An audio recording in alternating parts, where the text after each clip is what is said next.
Mirziyoyev, President of the Republic of Uzbekistan. I request protocol to escort His Excellency and invite him to address the Assembly.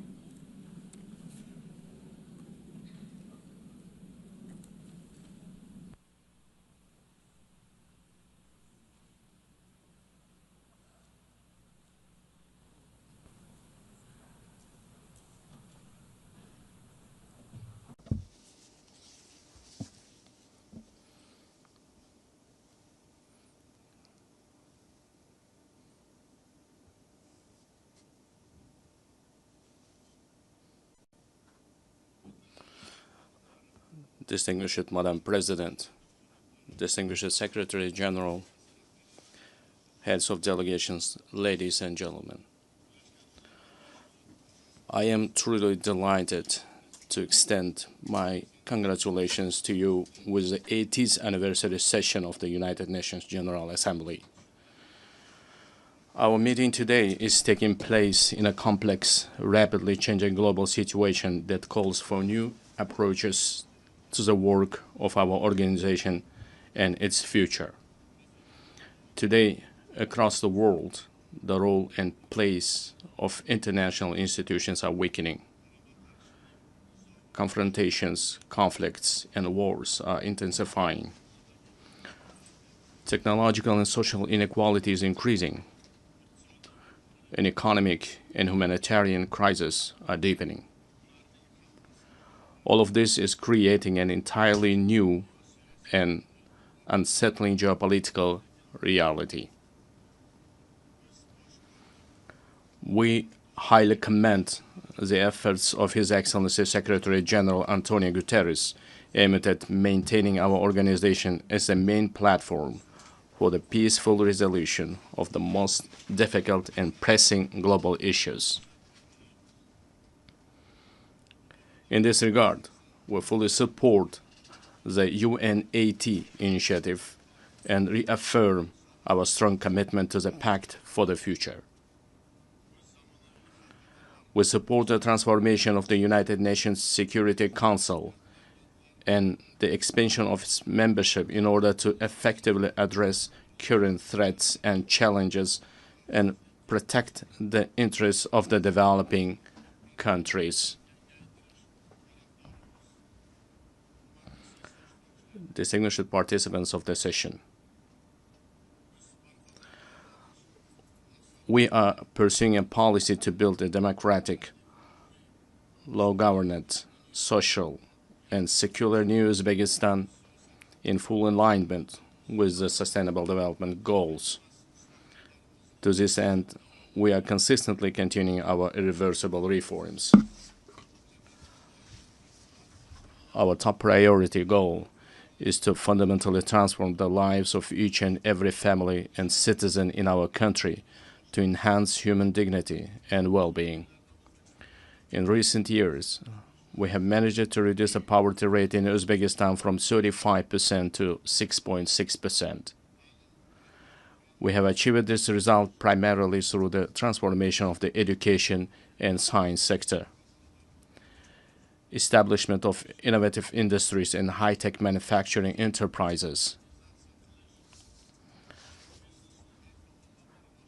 modernization of green energy and transport infrastructure, comprehensive development of small businesses, and as a result, the creation of millions of jobs. In our country, preschool education coverage has increased from 27% to 78%, while the higher education uptake among our youth has risen from 9% to 42%. Most importantly, we consider enhancing the prestige of the teaching profession as a key issue. In order to create a single international platform for the exchange of teachers' experience and knowledge, we propose to hold a World Summit on Professional Education in Uzbekistan. We are also creating an advanced healthcare system in our country.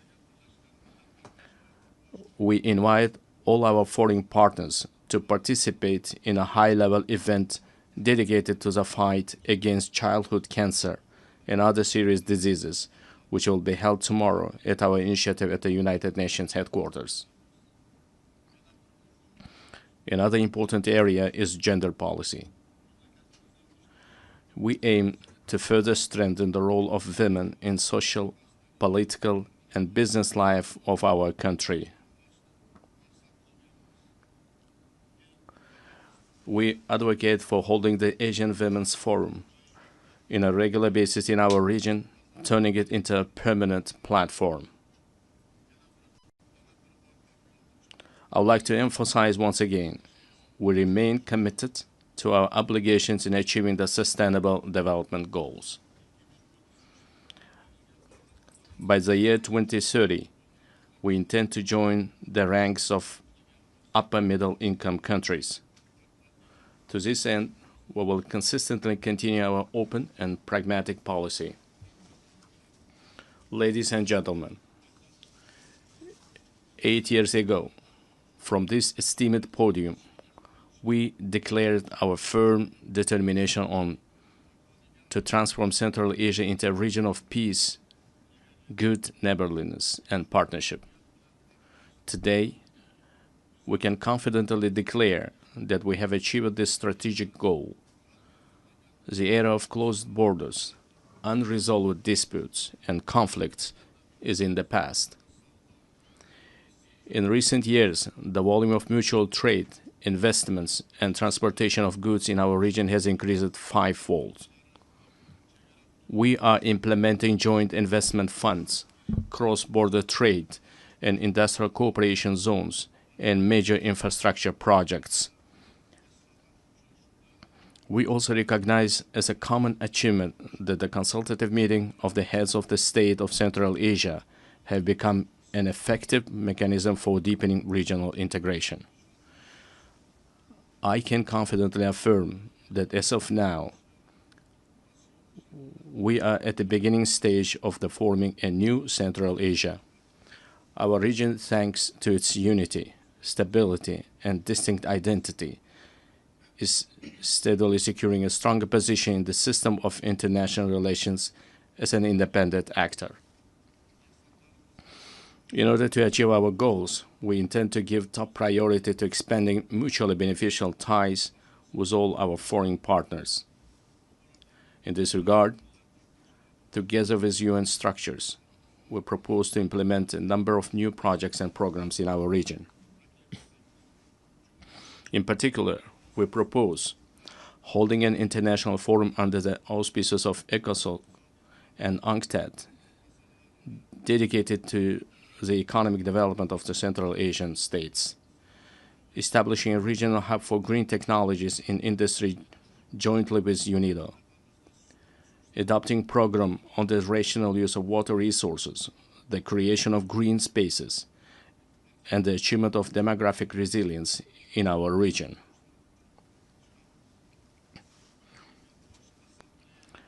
In addition, we propose the adoption of UN General Assembly resolution supporting the efforts of the Central Asian countries aimed at deepening regional partnership and economic integration.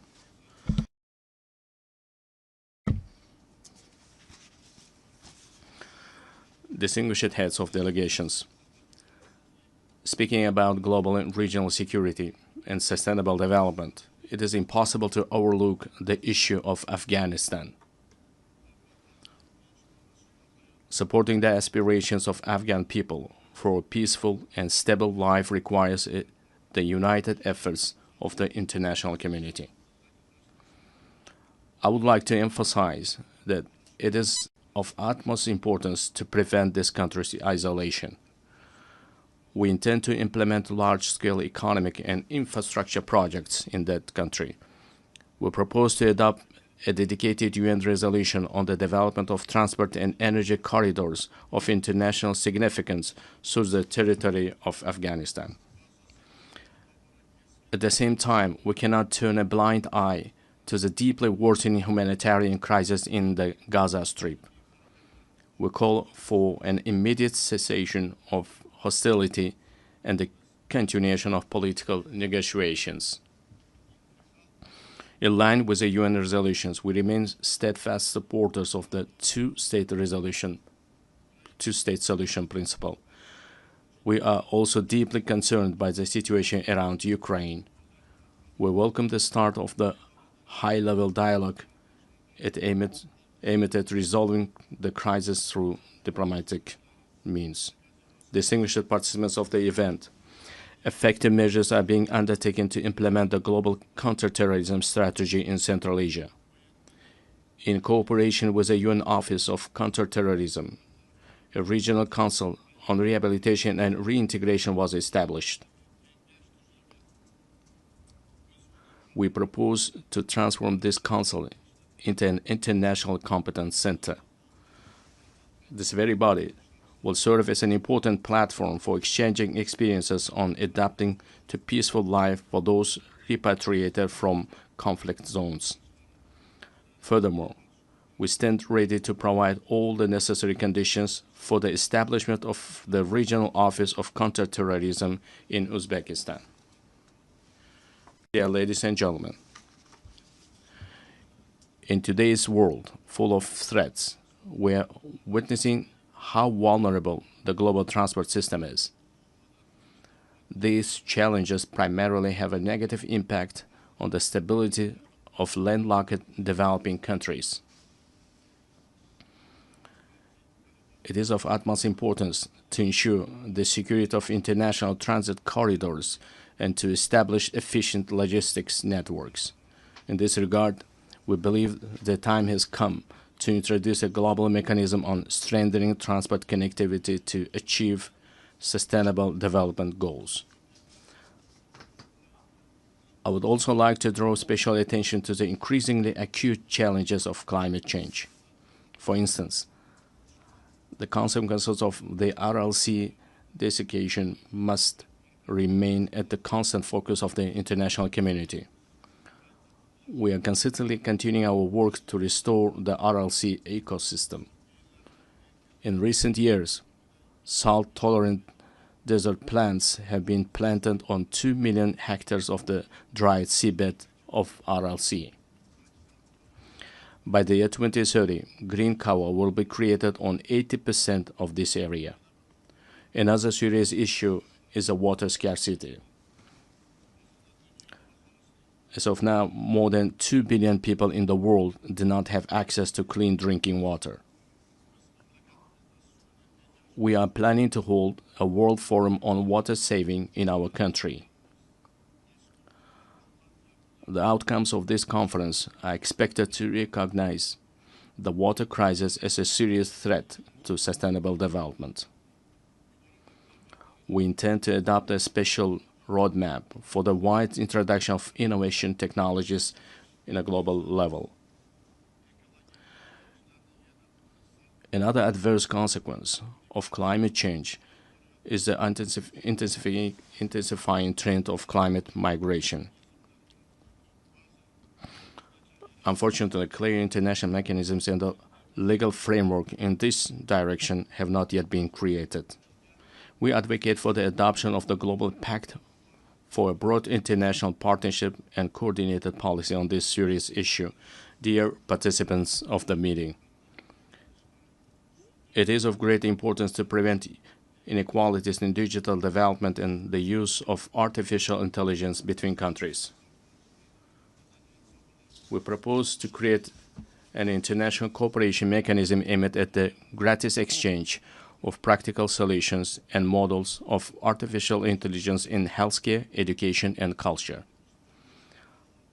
I would like to emphasize another priority issue.